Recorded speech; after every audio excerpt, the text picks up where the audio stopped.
Released by Director James Clapper, the Director of National Intelligence. We got this just before going on the air at 10 p.m. A written statement about a conversation he had tonight with Donald Trump. Among other things, it says, we discussed the private security company document, which was widely circulated in recent months among the media, members of Congress, and congressional staff, even before the intelligence community became aware of it.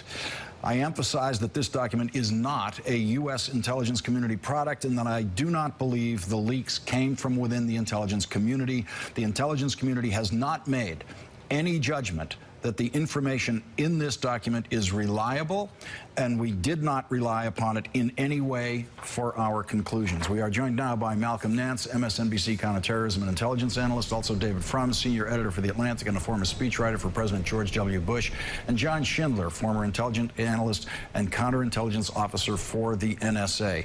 Malcolm Nance, let me begin with you, with your reactions to the totality of the last 24 hours, what has emerged and what you heard from Donald Trump today that continued to include not a word of criticism of Vladimir Putin.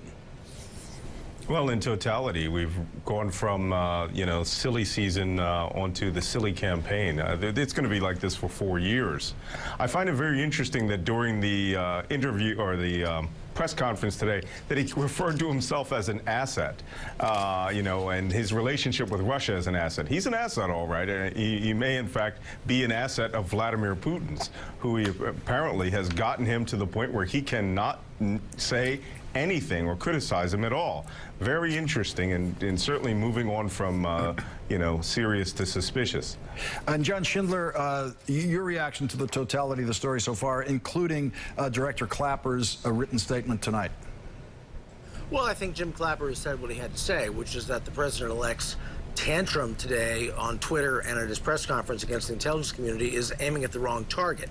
The IC is not responsible for the document which BuzzFeed leaked. It does not give it imprimatur. That is not where it comes from. That is not to say it doesn't perhaps agree with some of its conclusions, but the president-elect was aiming at very much the wrong target today, and I think that's a very negative outcome. And David Frum, your reaction. I'd like to direct attention to that statement you read at the beginning from James Clapper. It directly gives the lie to what Kellyanne Conway said on Seth Meyers' show last night, where she said the president-elect had not in any way have been briefed on this.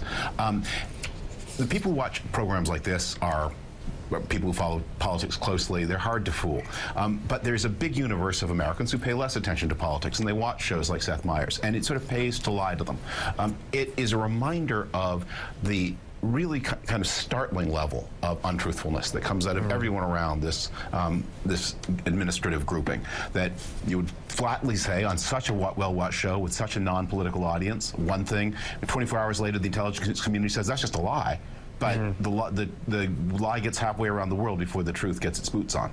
And Malcolm, we had Donald Trump come out today and half-heartedly say that Russia did the hacking, and then take it back, take it halfway back at least in his next comment about it.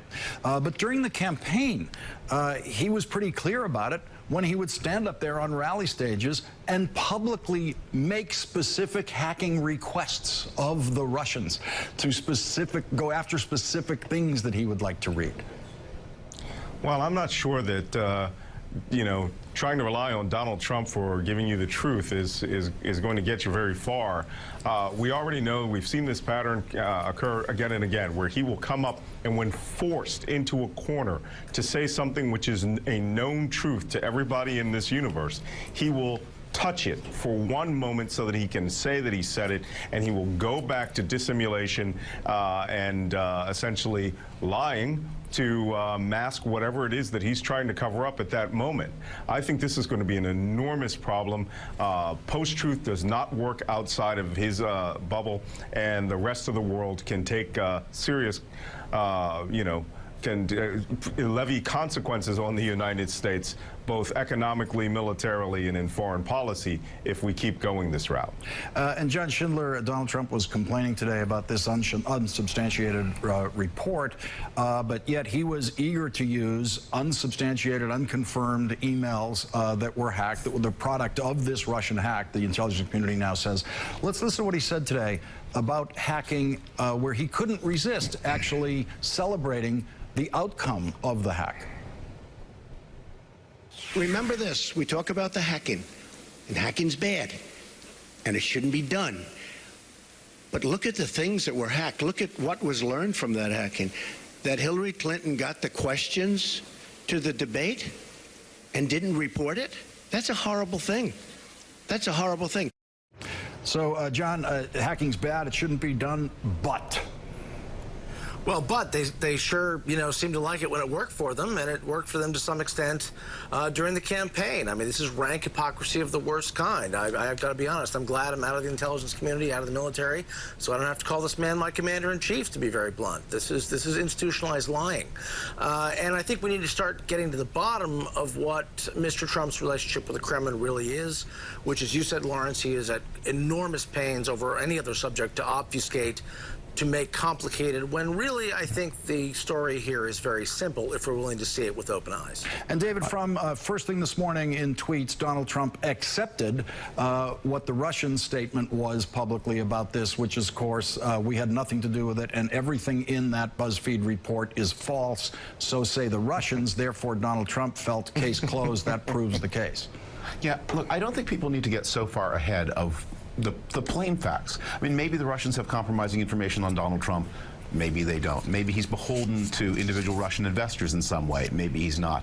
But here's what you see, is that his politics, his foreign policy, internationally aligns with Putin's on everything from Crimea to Ukraine to Syria, and his methods of governance at home have an authoritarian smack to them, very like Putin's. The threats to Jim Acosta and the attempt to use Trump's own private bodyguards, who of course don't answer the First Amendment the way government bodyguards would, or government guards would, to eject a reporter from a press conference.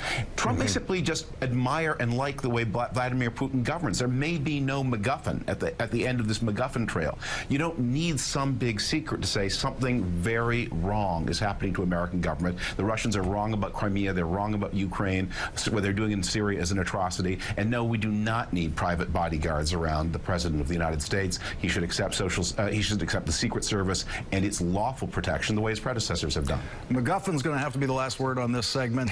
Look it up, kids. It's a screenwriting term. Malcolm Nance, David Frum, John Schindler, thank you all for joining us. Really appreciate it. Coming up, at least